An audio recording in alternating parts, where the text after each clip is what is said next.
last but not least, it talks about increasing your ability to earn and learn. So there's examples, the old Polaroid like Fuji film. There was a lot of that, but there are even the cassette player. Fast forward to now, where are those kind of things? Because that is the pace of how the world changes. Yeah, and those companies, who were doing those, some of them, because they didn't adapt to the changes of technology, they went under, they went bust. Yeah, because things are changing all the time, and it's the same for us as people. If you don't keep pace with the changes in technology and everything that is happening, you're going to be left behind. You won't be able to pivot and benefit from what is happening.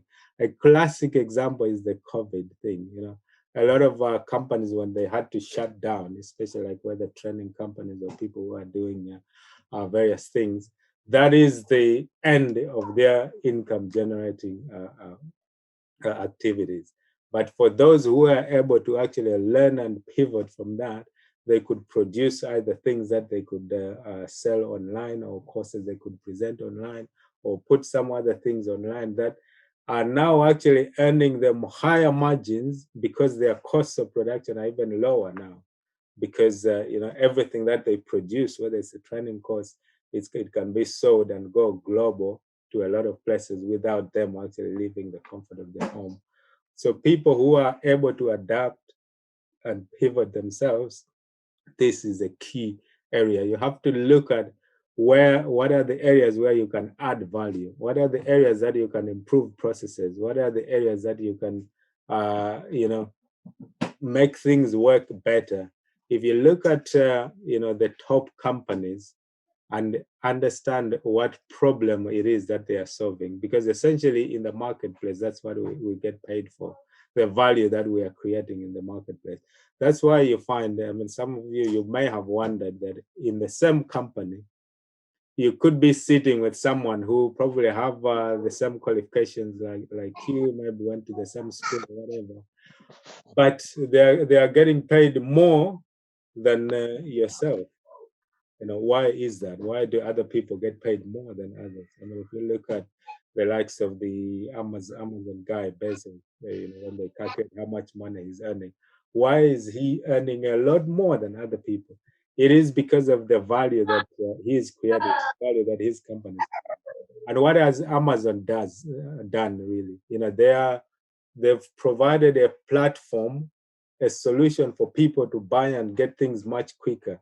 If you have an app on your phone for Amazon where everything is saved, you can literally click on an item to buy, and just by flick of a button, within 5 seconds, you've completed your buying experience. That is efficiency and that is value, and people will pay for that.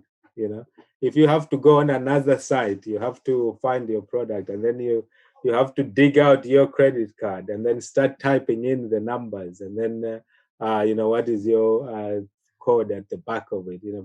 People can actually, in some cases, not proceed with the transaction because of the inconvenience. Yeah, but Amazon nailed down this gap in the market to find that people are looking for convenience. The quicker they can do something, they can process more transactions. And even if you look at Uber as well, similar process, they are providing value in the marketplace, in the space of taxis and transport, by just being quick, just like that.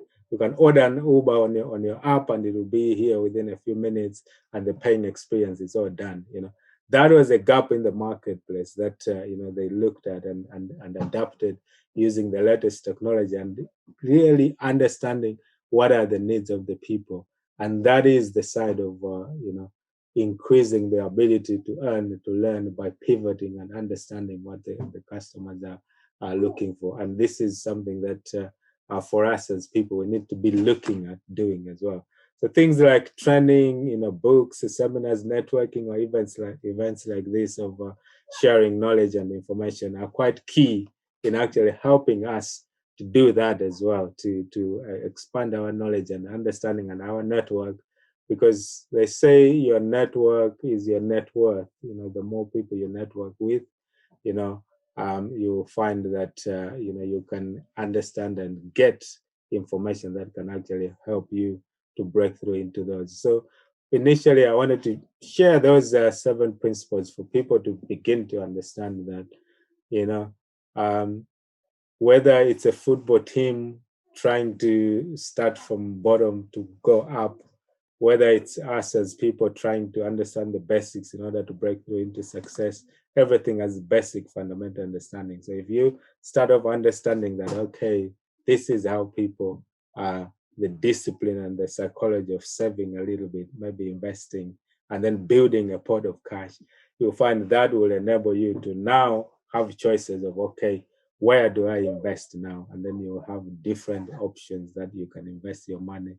But the key is you look at building wealth, you have to look at assets that will generate you passive and residual income in the future, so that you don't have to exchange your time for money later on in life when